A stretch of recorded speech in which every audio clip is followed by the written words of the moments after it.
Bonsoir à toutes et tous. Merci de nous rejoindre pour ce nouveau rendez-vous de cette nouvelle saison de notre dîner littéraire bruxellois. Une 8e saison déjà. Alors avec un petit changement pour les habitués, peut-être, c'est l'éclairage ce soir que nous testons. Donc une 8e saison qui nous entraînera à raison, vous le savez, d'un jeudi par mois jusqu'en juin, et qui, cette année, s'articule autour des relations entre auteurs et éditeurs. Manière modeste pour nous de peut-être vous faire découvrir et de mettre l'accent sur certaines maisons d'édition en Belgique francophone, qui n'ont pas toujours la préférence ou la place qu'elles méritent peut-être dans le paysage littéraire belge. Manière aussi de mieux comprendre et d'appréhender le métier d'éditeur, les enjeux d'un secteur aussi qui a subi quelques revers dus aux différentes crises qu'on a connues depuis le Covid, depuis aussi l'Ukraine, avec une hausse des prix du papier, on pourra peut-être en dire un mot, mais aussi les difficultés de diffusion, de distribution, d'être présent aussi dans les médias. Donc autant de réflexions qui nous permettront de mieux cibler, de mieux appréhender ces relations, et puis aussi, bien sûr, permettre de mieux comprendre les relations qui peuvent se nouer entre un éditeur et le ou les auteurs qu'il soutient, qu'il publie. Et pour en parler ce soir, donc, je suis très heureux d'accueillir au centre Paul-Éric Mondron, grand voyageur, on va le voir, passionné d'alpinisme et maître d'œuvre des éditions Nevicata, éditeur de littérature de voyage situé à Bruxelles, bruxellois, depuis une quinzaine d'années maintenant, et que j'espère peut-être, certains d'entre vous connaissent déjà, parce que si vous fréquentez les librairies, vous avez sans doute reconnu cette collection dont on va parler, qui est la collection un peu phare des éditions Nevicata, L'âme des peuples, le nom de la collection.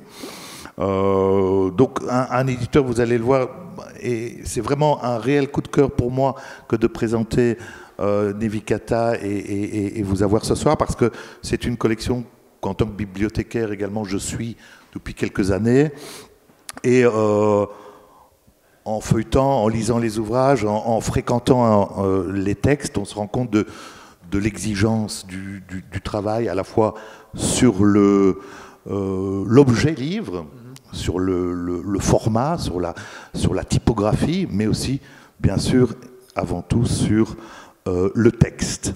Donc voilà, on va évoquer tout ça.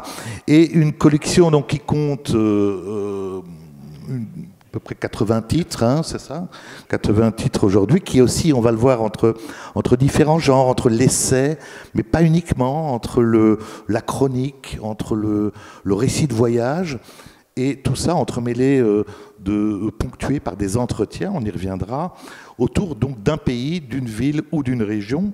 Et qui mieux pour illustrer cette collection que de demander à un auteur de la maison Nevicata, un auteur qui a publié un texte sur Bruxelles dans la collection. Et c'est donc je suis très heureux d'accueillir François-Jeanne Dautet, que vous connaissez peut-être, qui est journaliste, qui a entre autres aussi publié un texte aux éditions Rive-Neuve à Paris, Jour tranquille à Damas en 2018, spécialiste des questions d'actualité internationale et belge, qui collabore au vif très régulièrement, et on parlera aussi avec lui d'une actualité très prochainement, justement,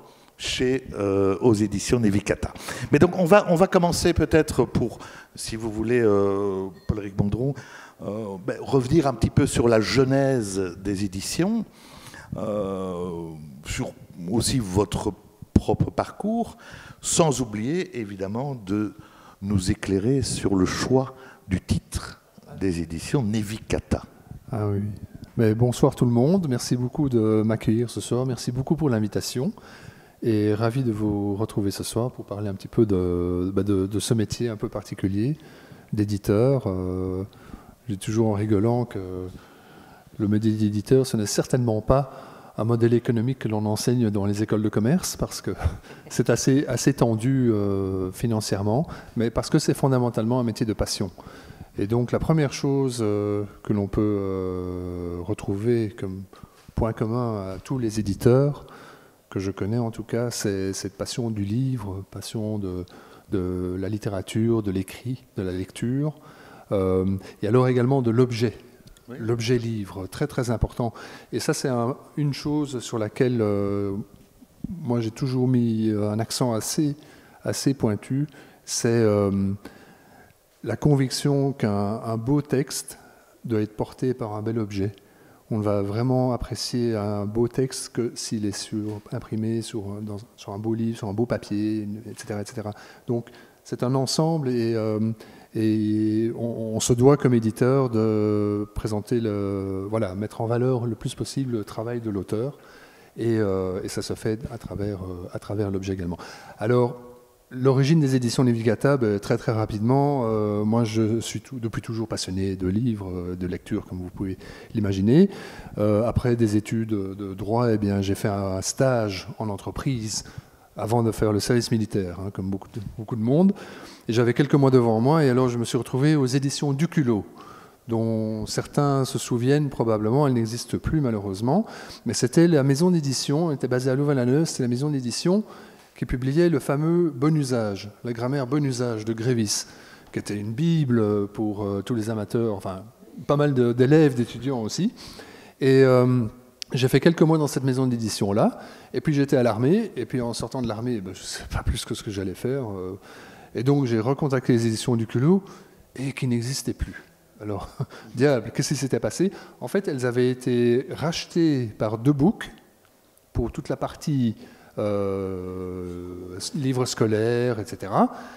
Mais toute la partie des livres d'histoire, de littérature, eh bien, était partie ailleurs, chez un éditeur flamand qui s'appelle les éditions Lano, qui est basé en West-Flandre, à Tielt exactement, et qui a créé une petite maison d'édition francophone qui s'appelle les éditions Racine, que vous connaissez aussi certainement.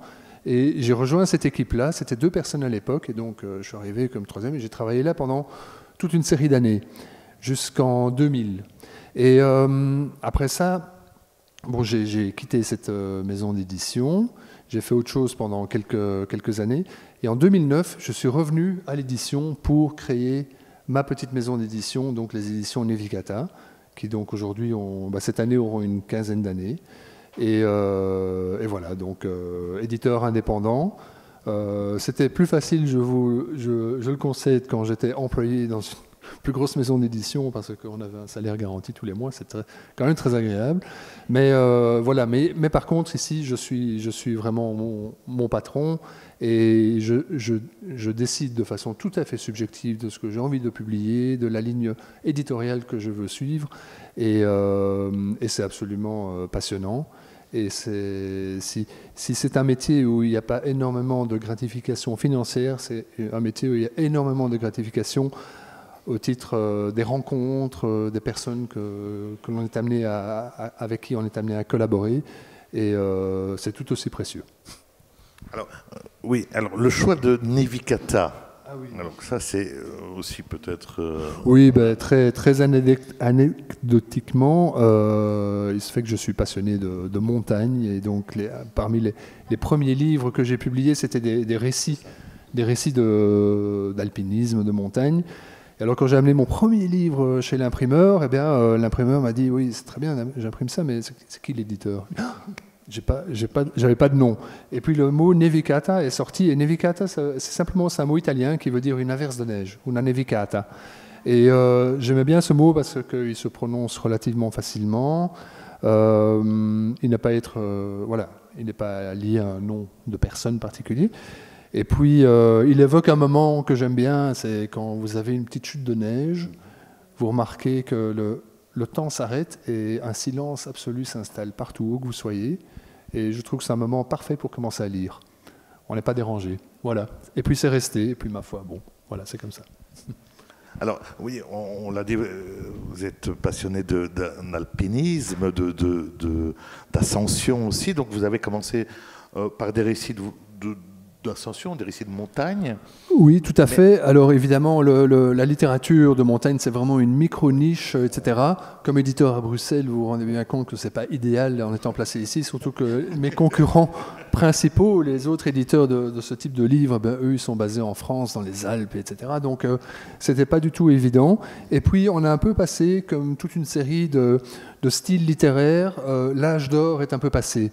Les grands récits d'aventure, ces choses-là, Frison Roche, enfin vous connaissez, ça c'était un triomphe il y a 30 ans, 40 ans, etc. Mais aujourd'hui, le public recherche autre chose. Donc la littérature de montagne, eh bien voilà, j'en fais encore un petit livre de temps en temps, mais ce n'est plus du tout la base de départ de la maison d'édition. On s'est assez rapidement étendu vers un genre un peu plus large qui est, disons, qu'on peut appeler la littérature de voyage. Mais j'insiste beaucoup sur le côté littérature. Le mot littérature, c'est absolument fondamental. Je veux toujours qu'un texte que l'on publie, même si c'est par exemple un livre de montagne ou bien d'exploration ou bien d'ethnologie, etc., il faut que le texte, l'œuvre littéraire, l'écriture soit absolument du plus haut niveau possible et puisse intéresser un public qui ne s'intéresse pas nécessairement au sujet. En ce sens que mon rêve, c'est que par exemple, si je publie un livre, un récit de navigateur, par exemple, évidemment, ça va intéresser les passionnés de voile et tout ça, mais je veux que la qualité de l'écriture puisse intéresser un public pour la qualité de la littérature. Donc, même des gens qui ne s'intéressent pas à la voile ou à la navigation, eh bien, ils lisent le texte, ils prennent du plaisir parce que c'est un beau texte. Voilà. Alors, juste avant de poursuivre, mais je souhaitais peut-être qu'on dise un tout petit mot sur Jean Mallory qui nous a quittés. Alors vous avez peut-être vu Jean Mallory qui nous a quittés il y a quelques jours là, à 103 ans, qui était un grand explorateur, géographe, spécialiste de l'Arctique, hein, et également éditeur, puisqu'il a animé une collection importante chez Plomb qui s'intitulait Terre humaine. Vous vous souvenez peut-être que c'est dans cette collection que Triste Tropique a été publié par Claude Lévi-Strauss. Donc voilà, est-ce que c'est un parcours que vous avez suivi? Est-ce qu'il y a eu des... Alors c'est amusant que vous parliez de Jean Mallory parce qu'il se fait qu'en 2010, un des tout premiers livres que j'ai publié chez Nevikata, c'est un livre qui s'appelle Aux confins de la Terre. Et Aux confins de la Terre, c'est l'autobiographie du premier Européen né à Ushuaia. Donc vous voyez où est Ushuaia, c'est en terre de feu, à l'extrême sud. Et c'est donc un monsieur qui est né là, de parents anglais, et qui a vécu toute sa vie avec les petits Indiens. D'abord comme enfant, il jouait avec les petits Indiens, et puis il a appris leur langue, et puis il s'est fait énormément d'amis, il a commencé à chasser avec eux, et puis un jour il a été initié comme guerrier. Et c'est la seule fois que c'est arrivé dans l'histoire, avant que ces tribus malheureusement ne disparaissent, pour toute une série de raisons, de maladies, de massacres, etc. Et à la fin de sa vie, ce monsieur a écrit son autobiographie de ses années passées en terre de feu. Et c'est un véritable chef-d'œuvre. Je suis tombé dessus tout à fait par hasard. Un ami m'a dit, mais tu connais, t'aimes bien ces régions-là, eh bien, tu dois lire ce livre-là. Je l'ai lu en anglais. Et j'ai trouvé ce livre absolument extraordinaire. Je me suis dit, ça, c'est un livre qui doit paraître dans Terre humaine. Ça aurait dû paraître dans Terre humaine, la collection de Jean Mallory.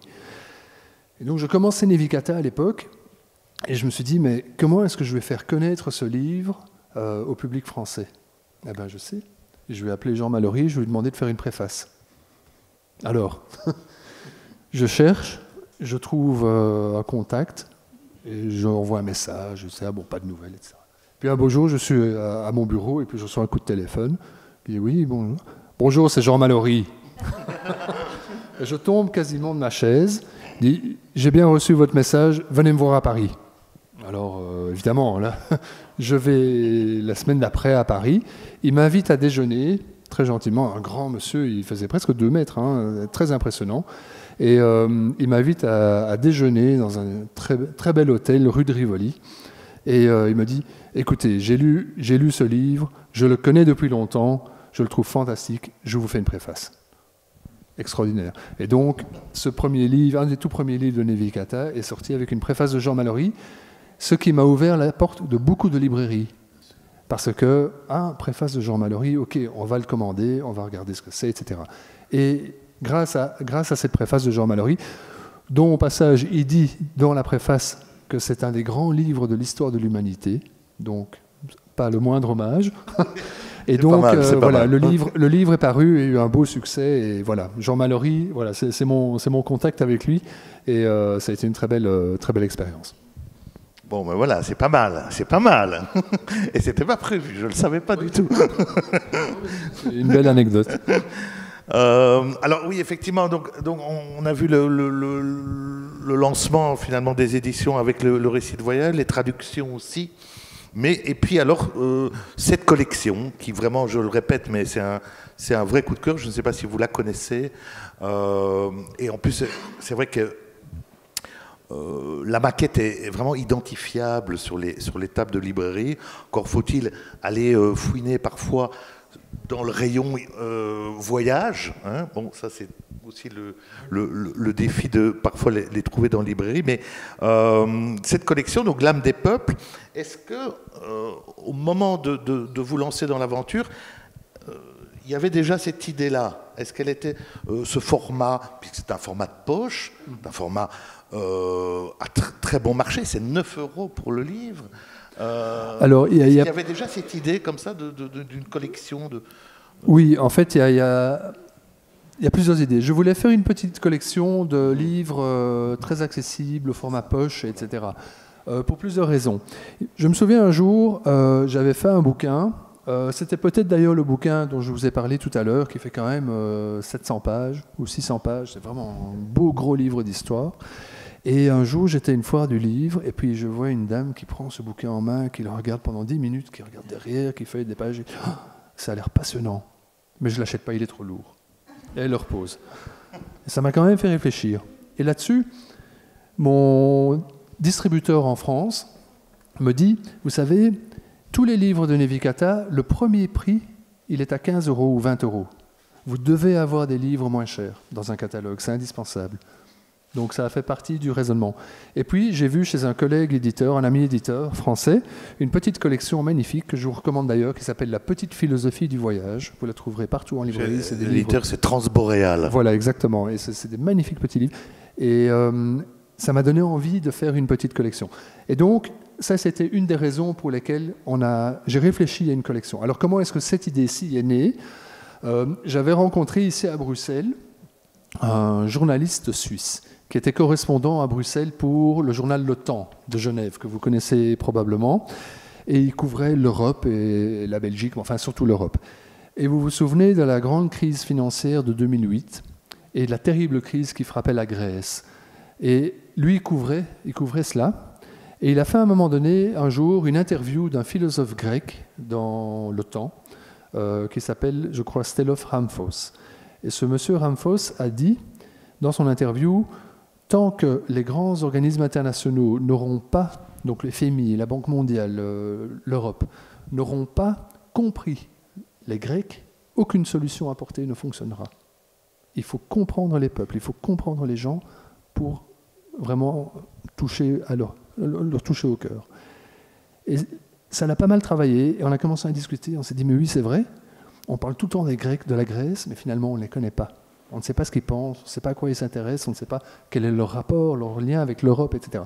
Donc bref, petit à petit est née cette idée d'imaginer des petits livres simples, accessibles, qui donnent des clés de compréhension d'un pays, d'un peuple. Et alors voilà, ça a été vraiment la genèse de la collection. D'ailleurs, l'interview de Stellos Ramphos a eu tellement de répercussions qu'il a été invité par Herman Van Rompuy, ici au Parlement européen, pour expliciter son propos. Donc ça a eu de l'impact, ça correspondait à une demande, si vous voulez. Et donc, de fil en aiguille, est née l'idée de cette petite collection. Et donc, on a voulu faire des petits livres très accessibles, grand public, pas chers, à 9 €, 96 pages. Donc, je ne risquais pas de revoir la dame là qui me dit « Ouf, c'est trop lourd ». Donc, voilà, des petits livres qu'on peut lire en 2 heures, 3 heures, le temps d'un trajet en train, voilà. Mais qui donnent des clés de compréhension d'un pays ou d'un peuple, etc., d'une région, parfois d'une ville. Et l'idée étant de pouvoir soit mieux comprendre l'actualité, soit mieux préparer un voyage, parfois selon les destinations. Et voilà, ça a démarré comme ça. Et aujourd'hui, cette année-ci, on fête les 10 ans de la collection et il y a près de 80 titres. Déjà. Il y a d'ailleurs pour le mois prochain un hors-série, je pense, avec des fait, textes inédits de certains. Voilà, qui sera prêt pour la fin du livre. Donc, notamment de Colette Brackman qui avait publié le livre sur le Rwanda. Alors, effectivement, c'est cette collection qui est un peu hybride, entre l'essai, entre la chronique aussi, le récit de voyage, qui est augmenté de plusieurs interviews aussi en fin de volume, avec des acteurs du pays ou de la région envisagée. Le tout était de penser la collection, mais encore fallait-il aller dénicher des auteurs. Alors ça a été voilà, alors c'est là le que boulot aussi pour vous d'aller les... Mais c'est là aussi le rôle du directeur de collection, donc le journaliste suisse dont je vous ai parlé tout à l'heure, il s'appelle Richard Verly, et il a pris la direction de la collection, c'est-à-dire que c'est lui qui recherche les auteurs, qui leur propose de faire tel ou tel sujet qui leur tient à cœur. Très souvent, les auteurs sont ou ont été des journalistes ou correspondants dans les pays en question. Ils ont une réelle intimité par rapport au pays, ils parlent la langue, etc. Ce sont toujours des auteurs francophones, parce qu'on veut pouvoir s'adresser très précisément, très justement aux lecteurs francophones. Par exemple, imaginez un livre sur la Russie. Un livre sur la Russie, on aurait pu prendre un auteur russe et le traduire en français. Ça aurait été magnifique comme texte, mais est-ce qu'il aurait vraiment touché le cœur d'un lecteur francophone ? Donc on voulait vraiment un témoignage d'auteurs francophones. Et donc Richard a fait beaucoup de travail pour trouver des auteurs, les convaincre, etc., etc. Au début, quand la collection a commencé, bien évidemment, il faut aller chercher des auteurs. Puis petit à petit, quand la collection commence à s'étoffer, on commence à recevoir des propositions. Et j'ai été pendant des années dans tel ou tel pays, j'aime beaucoup votre collection, est-ce que vous serez intéressé par telle destination ? Et ça vient. Donc maintenant, les choses se font un peu dans les deux sens, effectivement. Alors, évidemment, j'en viens à la relation entre l'éditeur et l'auteur. Comment, justement, s'est faite cette collaboration, cette rencontre entre vous deux ? François-Jeanne Dautet, qui a donc publié... Alors, c'est pas rien, parce que c'est un texte dans la collection L'âme des peuples, sur Bruxelles, chez un éditeur bruxellois, de voyage. C'était pas rien aussi, comme de relever le défi d'écrire le volume sur Bruxelles. Donc, comment s'est faite la rencontre ? Surtout que j'ai été contacté par un journaliste suisse. Ah oui.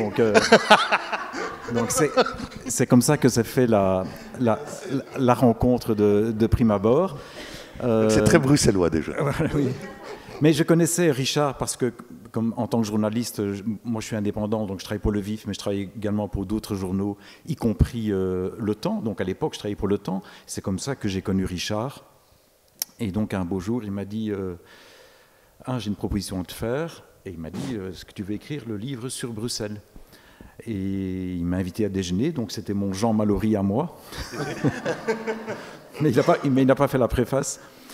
Et donc, c'est comme ça que j'ai commencé à écrire. Je n'avais pas écrit de livre avant cela que je sache. Oui, j'ai écrit un livre sur l'Afrique centrale, effectivement. Mais donc, un livre comme ça, de commande, non. Et quelqu'un qui vient me chercher pour que je l'écrive, non plus. Et donc, je trouvais que le défi était assez magnifique.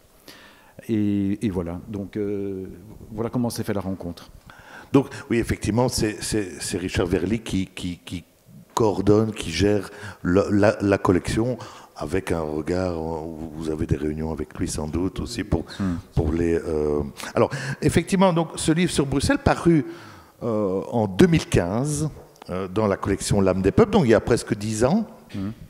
Alors, c'est une question que je voulais poser aussi, même si ce ne sont pas des livres qui sont directement liés à une actualité, il y a bien sûr, pour certains des volumes, des changements dans le pays, dans la région, dans la ville.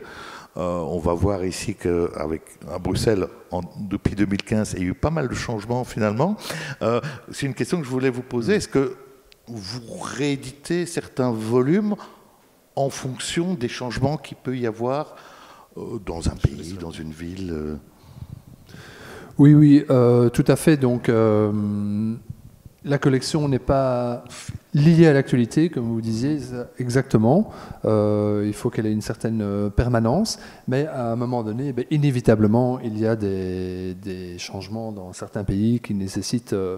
je prends un exemple, on a un livre sur la Turquie, première édition qui était parue, Erdogan était, je crois, tout juste Premier ministre, et donc il s'est passé énormément de choses depuis. Et donc on a fait, il y a un an, publié une nouvelle édition qui a été réécrite par l'auteur et tout à fait actualisée. Et bon, il y a, voilà, on essaie de faire cela. Et alors, ça peut prendre une forme, là c'est tout à fait pratique, je dirais, soit quelques petites corrections, un toilettage, je dirais, ou alors une réécriture complète, et là c'est vraiment, parfois même un nouvel auteur. Ça peut arriver également. Mais globalement, on essaye toujours de demander à l'auteur de retravailler et de mettre à jour le texte à certains points. Par exemple, toi? Oui. Bon, c'est vrai que Bruxelles, donc je l'ai écrit en 2015. Et donc c'était avant les attentats, c'était avant le piétonnier. Et donc c'est quand même deux éléments assez structurants dans la vie de Bruxelles, dans l'évolution de Bruxelles. Et je ne pouvais plus, moi, garder le texte comme il était. D'autant plus que je le terminais de façon un peu lénifiante, où j'imaginais des... Je me souviens que dans la première édition, je fantasmais véritablement sur le fait que un monsieur des riches quartiers de Woluwe-Saint-Pierre, en Lodenver, rencontrerait un salafiste de Molenbeek et ils discuteraient ensemble. C'était comme dans un rêve, mais je dis mais non, ce rêve, c'est pas possible. Donc là, j'ai changé complètement la fin du texte. Je me trouvais un peu naïf. Et alors l'autre chose, c'était le piétonnier, qui a quand même structuré de façon, enfin tout le côté urbanistique de la ville, du centre-ville. D'autant plus que c'était un des points centraux dans l'interview de Philippe Van Parijs, qui a été à l'initiative du mouvement qui s'appelait Picnic de Street, où il s'asseyait carrément sur les boulevards centraux, donc Adolphe Max, Place de la Bourse, boulevard Anne-Essens et tout ça. Et il faisait des opérations comme ça ponctuelles, et c'est ça qui a forcé à piétoniser, si je puis dire, les boulevards du centre-ville. Avec les bons et les mauvais côtés, avec le côté chaotique de cette transformation, dont je parle aussi dans la deuxième édition, qui elle, est sortie en 2017. Oui. Alors, effectivement, il y a des changements, il y a des choses, mais vous revenez aussi sur des images de Bruxelles qu'on a peut-être sans doute oubliées, mais sur cette mobilité dont vous parlez déjà en 2015 dans la première édition, cette mobilité catastrophique, oui, comme vous le dites, oui, mais en rappelant quand même qu'on évolue, et déjà en 2015, parce que vous vous rappelez qu'on se garait sur la Grande Place. Ben, non seulement on se garait sur la Grande Place, mais moi j'ai des souvenirs d'avoir fait du 120 à l'heure sur la Petite Ceinture, sur le boulevard Mézère. Enfin, il n'y avait pas de limitation. Donc les gens fonçaient comme des fous, on se garait un peu partout. C'était le tout à la voiture qui a régné dans les années 60, 70, 80. Et puis il a commencé à y avoir un reflux. Et heureusement, enfin, la ville maintenant elle n'est plus du tout comparable à ce qu'elle était quand moi je l'ai connue il y a 20 ans. Déjà, le fait de s'arrêter au passage pour piétons, c'était quelque chose qui n'existait pas. Et donc maintenant, n'importe qui respecte le passage pour piétons. Enfin, à 95%. Et donc cette transformation de la ville, je la trouve absolument fabuleuse. Et si je devais faire une réédition du livre, et peut-être qu'on le fera dans la perspective de 2030, puisque Bruxelles est candidate pour être capitale culturelle de l'Europe, je reviendrai sur l'aspect mobilité qui a été une évolution formidable, notamment la place du vélo qui est quand même incroyable. Ces boulevards deviennent vivables maintenant, qu'on aime le vélo ou pas, mais en tout cas maintenant je trouve qu'il y a une belle évolution. J'espère que cette même évolution sera le fait des boulevards centraux, parce que là je ne suis pas encore très convaincu. C'est pas un endroit où on aime flâner, hein, donc c'est pas encore la passeggiata qu'imaginait Philippe Van Parijs, hein, c'est plutôt... Alors, malgré tout, malgré il y a un certain optimisme qui se dégage du texte, enfin en tout cas du premier, peut-être atténué dans la seconde édition, mais vous rappelez quand même que... Alors, il faut quand même souligner que le sous-titre du livre, c'est Bruxelles, ceci n'est pas une ville. Hein, donc, pour un récit de voyage aussi, c'est évidemment tout le côté incohérent de la capitale, un peu kaléidoscopique, forcément surréaliste, hein, puisque c'est Magritte. Mais vous rappelez, vous dites à un moment à telle enseigne que Bruxelles n'est en fait qu'un décor, quelque part, prisé par les cinéastes, justement parce qu'elle peut passer pour n'importe quelle ville. Oui, c'est vrai. Parce que l'architecture, l'urbanisme est complètement incohérent. Donc vous pouvez trouver tous les décors dans la ville. Vous voulez faire un film du XVIe siècle, du XVIIe, du XVIIIe, enfin bon, vous avez tout. Et même si vous voulez faire un thriller dans les bas-fonds, vous avez ça aussi. Mais alors, je vous le disais, donc les volumes sont toujours augmentés en fin d'ouvrage d'entretien.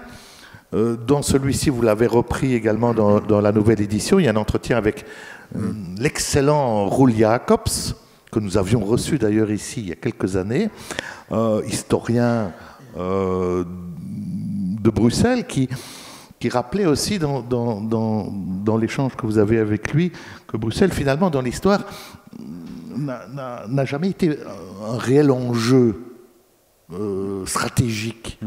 Et il donne l'exemple du bombardement de Louis XIV en 1695. En fait, ce n'était pas Bruxelles l'enjeu stratégique pour Louis XIV, mais c'était plutôt Namur. Ah oui. Est-ce que vous êtes d'accord avec cette vision-là? Oui, je suis journaliste, pas historien, donc... oui, enfin, moi j'ai entendu ce que m'a dit Roel Jacobs, et effectivement, je ne connaissais pas du tout cet aspect des choses. Je connais certains des éléments qu'il m'a racontés, mais de la même façon que Bruxelles a très peu souffert en 40-45, et que ce qu'on ne dit pas non plus, c'est que finalement, c'est les Allemands qui étaient acculés par les Britanniques, c'est eux qui ont libéré la ville. Mais en fait... Voilà, c'est une partie de l'histoire qui était escamotée, parce que donner un beau rôle aux Allemands, ça ne passait pas, quoi. Et donc, ce n'est pas enseigné dans les livres d'histoire, mais c'est ce que Roel Jacobs m'a raconté. Alors, vous êtes bruxellois, hein, vous habitez ici tout près, hein, il y a, depuis quelques années déjà maintenant. Oui. Est-ce que, en relisant votre texte, est-ce que vous l'écririez de la même façon aujourd'hui en 2024 ? Oui, enfin, je l'ai relu avant de venir, pour savoir un peu qu'est-ce que j'avais écrit précisément, et je me dis non, je ne dois pas retirer grand-chose. Mais il y a quand même des enjeux qui sont peut-être des menaces pour la vie de la ville. Et bon, c'est le côté à la fois communautariste que je trouve qui s'est bien développé. qui s'est malheureusement développée. Et alors, je crains aussi l'emprise de la drogue sur les quartiers, parce que moi, je vois ça dans mon quartier, à Saint-Josse, et je ne voudrais pas que ça commence à péricliter. Il y a des règlements de compte à Bruxelles. C'est des choses qu'on ne voyait pas il y a 10 ans, encore moins il y a 20 ans.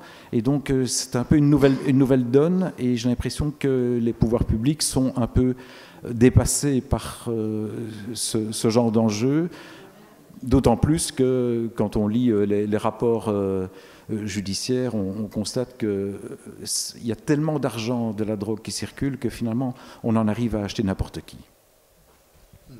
Et donc, c'est ça le danger aussi. Alors, effectivement, je retombe sur un extrait du livre dont je voulais parler, mais vous parliez de la Grèce tout à l'heure, mais un confrère qu'on connaît, Jean Quatremer, dont vous citez un texte, parce que c'est la question vers laquelle je voulais arriver, qui écrit « Même cas urbanistique, même cicatrice laissée par une spéculation immobilière délirante », enfin on connaît les termes de Jean Quatremer, et qui se pose la question de savoir comment Dick Annegarn a pu chanter « Bruxelles, ma belle ». Alors, François Jeannedoté, qu'est-ce que vous trouvez beau à Bruxelles ? Ce que je trouve beau à Bruxelles, c'est d'abord les gens que j'y côtoie. C'est un certain esprit bruxellois. Il y a un côté... on n'est pas en France où on est directement dans la confrontation. Ici, on arrondit toujours un peu les choses. Et ça, je trouve ça positif. Voilà, ça c'est pour la mentalité. On n'est pas dans les violences comme on a pu connaître en France, et j'espère qu'on ne les connaîtra pas ici, mais donc c'est pour ça que je citais les deux menaces. Et sinon, il y a des endroits magnifiques. Enfin, je ne connais pas une ville qui a autant d'espaces verts, accessibles, à distance aussi rapide. La forêt de Soignes, c'est magnifique. Il y a des petits parcs, il y a des jardins intérieurs, des intérieurs d'îlots. Je trouve ça, même à Saint-Josse. À Saint-Josse, vous pouvez avoir des endroits où il y a un calme absolu, alors qu'on dit de Saint-Josse que c'est l'équivalent de Bombay en Inde, pour la densité de population. Eh bien, oui, parce que c'est 26 000 habitants au kilomètre carré. Voilà, vous avez des endroits absolument silencieux, du côté du Square Armansters, du côté du Square de Lay. Donc voilà, ça c'est un endroit que je connais bien. Voilà, les Chaussées de Louvain. Chaussées de Louvain, malheureusement, c'est pas ce que je vais considérer comme esthétiquement réussi. Je crois qu'il y a une chose à améliorer à Bruxelles et peut-être ailleurs en Belgique, c'est le ramassage des poubelles. J'ai l'impression qu'on est au Moyen-Âge encore. Et quand vous êtes Chaussée de Louvain et que vous avez des trottoirs minuscules remplis de sacs poubelles le soir, vous ne parvenez même pas à marcher. Or, il y a des cafés et des restaurants, notamment il y a des bons restaurants syriens Chaussée de Louvain. Alors, effectivement, donc voilà. Alors, le défi aussi de cette collection, et peut-être un bref mot là-dessus, c'est effectivement le cadre aussi. Hein, puisque c'est une collection qui... Donc c'est 96 pages, un nombre assez strict de caractères. Donc il faut rentrer dans ce moule-là, dans ce cadre-là. Alors à la fois, ça peut être aussi un défi, quoi, un travail, donc un exercice de style. Voilà, c'est clairement l'éditeur et le directeur de la collection qui vont vers l'auteur et qui disent... voilà le canevas. Et en fait, le canevas, c'est la moitié un récit. Si je me souviens bien, on demande à l'auteur d'emmener le lecteur par la main. Et voilà, de l'emmener en promenade et d'aller dans les quartiers et à la faveur de ce que l'on voit au fur et à mesure, de développer des choses qui sont intéressantes. Et alors, l'autre moitié, ce sont 3 interviews où on entre vraiment en profondeur sur 3 thèmes spécifiques, à la fois l'histoire, c'est pour ça qu'il y a Roel Jacobs, sur la politique, enfin la politique au sens large, la police, la vie de la police, donc c'est de Corrubiteur, oui, c'est pardon, Philippe Van Parijs. Philippe Van Parijs, et alors la troisième pour tout ce qui est la culture et la coexistence, c'est Fatima Zibou, qui elle-même a été nommée à la tête du comité qui doit amener Bruxelles pour décrocher éventuellement le titre de capitale culturelle en 2030. Alors, vous voyez que la relation qui peut se tisser comme ça entre l'éditeur, le directeur de collection, l'auteur, dans le cadre de cette collection. Alors ici on parle de Bruxelles, mais vous avez bien compris, il y a 80 titres, on passe du Danube à l'Afghanistan, à la Suisse, à l'Indonésie, avec des spécialistes, comme vous l'avez dit, ou en tout cas des gens qui ont développé une intimité avec le lieu qu'ils envisagent. Mais François-Jean Dautet est devenu vraiment un des auteurs de la maison, parce qu'il remet ça, puisque dans un mois, et alors on ne les a pas ce soir, parce qu'ils sont sous presse, quoi, comme on dit, mais vous pourrez le découvrir à la Foire du Livre, puisque pour la première fois, un volume sera consacré à la Belgique. Et c'est François-Jean Dautet qui s'y colle. Ben oui, et là, c'est moi qui ai fait la démarche auprès de l'éditeur. J'ai dit, mais voilà, Bruxelles... Il n'y a pas de livre sur la Belgique. Il n'y a pas de livre sur la Belgique. Et voilà, je trouverais logique que je fasse le livre sur la Belgique, j'y tiens et tout ça. Et donc, alors, comme toujours, l'éditeur et le directeur de la collection demandent à l'auteur de faire un petit canevas du contenu du récit. Par où est-ce qu'on va passer, qu'est-ce qu'on va développer et tout ça. Et donc, voilà, j'ai fait un petit développement, un petit tableau succinct des points que je souhaitais développer. Et puis, on est parti là-dessus. Et voilà, bon, c'est un livre qui a mis du temps à... Oui, mais donc, effectivement, vous passez de Bruxelles à la Belgique, toujours avec 96 pages. Oui. Et donc là, c'est encore un autre exercice. Voilà, c'est un autre exercice. Et donc, bon, alors là, évidemment, je sors de Bruxelles, je vais aux 4 coins du pays, je vais à Arlon, je vais à Oostdunkerque. J'ai trouvé le village le plus silencieux de Flandre, alors, parce que la Flandre est considérée comme une région extrêmement dense, et donc c'est très difficile de trouver des endroits silencieux, d'autant plus que tout est bâti. Et puis je vais dans le Limbourg, Anvers, enfin bref. Donc c'est aussi une promenade, mais là où on fait un peu plus de kilomètres. Et alors les 3 personnes interviewées, c'est pour ça que je parlais de Vincent de Corrubiteur. Donc c'est Vincent de Corrubiteur qui est, pour tout ce qui est l'aspect politique. Alors Elsuite, donc, qui est une historienne et qui est l'ancienne rectrice de la VUB pour tout l'aspect histoire. Et alors, elle développe surtout 1830 et la naissance de l'indépendance de la Belgique, et notamment tous les orangistes, qui étaient des gens qui voulaient quand même rester liés aux Pays-Bas, parce que ça aussi, c'est quelque chose qu'on occulte dans nos cours d'histoire, c'est qu'on nous présente... l'indépendance de la Belgique de façon un peu lyrique, avec la muette de Portichy à la Monnaie. Et on a bouté les Hollandais hors du parc. Mais en fait, il y avait quand même des gens qui voulaient rester avec les Pays-Bas. Et plus qu'on ne croit. Et donc voilà, ça c'est Elsuite. Et alors la 3e personne, c'est pour parler de la culture, mais aussi du vivre ensemble. Et là, c'est Sam Touzani, qui est un auteur, metteur en scène, comédien, et qui est un peu l'antithèse de Fatima Zibou. C'est ça qui est intéressant. Alors voilà, donc ça c'est le prochain volume à découvrir dans la collection L'âme des peuples aux éditions des Vicata, qui sera disponible à la Foire du Livre, avec la présence de François-Jean Dautet également. Voilà, on arrive tout doucement au repas. Mais avant ça, je voulais encore une petite question pour Paul-Éric Mondron. 80 titres à peu près. Qu'est-ce qui reste encore comme pays à intégrer la collection? Oui, ça c'est malheureux. Enfin, c'est heureusement sans fin, en fait. On a des trous sur la carte. On va publier ce printemps notre premier livre sur la Scandinavie, sur l'Islande, enfin. On va avoir le Portugal qui va sortir. Donc ce sont des pays qui manquaient.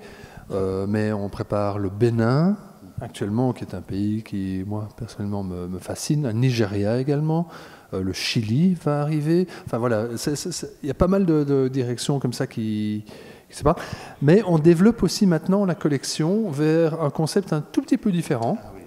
Et le premier livre dans la série, c'est le Danube. Alors qu'est-ce qu'il a de particulier, le Danube? En fait, on va vers des zones géographiques qui ne correspondent pas nécessairement à des pays, à des frontières administratives précises, comme la Belgique, etc. Des régions géographiques dont on peut dire qu'elles ont une âme, où il y a un lien qui se dessine entre les différents peuples ou populations qui les occupent. Et donc ainsi, on a le Danube, on a la mer, l'Adriatique, qui va paraître ce printemps. Cet automne, on aura la mer Égée. On a un Sahara qui va sortir. On a un livre sur les Alpes. On a un livre sur l'Arctique. Donc tout le Grand Nord qui va sortir. Donc vous voyez, et les fleuves, par exemple, ça c'est un très beau sujet. On va avoir un livre sur le Mékong. On va avoir un livre sur le Rhin. Voilà. Donc il y a pas mal de projets. À un moment donné, il faudra bien s'arrêter à un moment donné. Voilà, mais ça, bon, l'avenir nous le dira. Bon, mais voilà, j'espère qu'on vous a fait voyager un petit peu ce soir, avant de voyager de manière culinaire. Mais alors, je vous rappelle que, évidemment, le livre dont on a parlé sur Bruxelles est disponible. Alors, je rappelle quand même le prix imbattable de 9 €. Hein. Bon, quand même, pour découvrir l'âme des peuples, c'est quand même pas mal. Et puis donc, ruez-vous sur les bouquins en librairie, à la Foire du Livre. L'âme des peuples, édition Nevicata, belle collection à avoir chez soi. Et donc, les livres sont disponibles ce soir, si vous voulez, tout à l'heure, après le repas. Profitez de la présence de François-Jeanne Dauté avant la Foire du Livre, parce que là, il y aura une file monstre pour le livre sur la Belgique. Mais c'est ce soir, si vous voulez profiter de ça. En attendant, bon appétit. Et puis on se retrouve juste après, puisque c'est vous qui aurez la parole pour rebondir sur les choses que l'on a évoquées ensemble. Merci à vous deux. Je suis très très heureux d'avoir pu parler de l'âme des peuples avec vous et de l'âme de Bruxelles quand même un peu. Voilà, merci à vous, merci beaucoup. Bon appétit, à tout à l'heure.